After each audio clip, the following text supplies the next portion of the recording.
Commercial suit file होने के बाद जो सबसे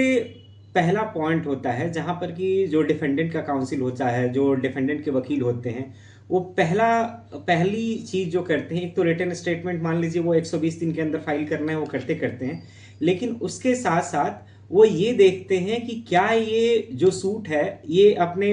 सही जुरिडिक्शन में फाइल हुई है या नहीं। और उस केस में फिर वो ऑर्डर 7 रूल 10 या ऑर्डर 7 रूल 11 दोनों की एप्लीकेशंस वो फाइल करते हैं। तो इसलिए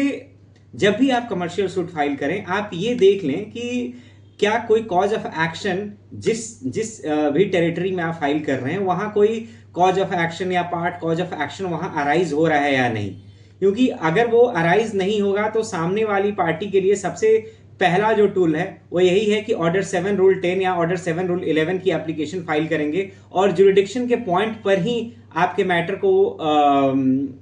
खत्म करने की कोशिश की जाएगी। और उससे दो चीजें होती हैं, एक आपका जो भी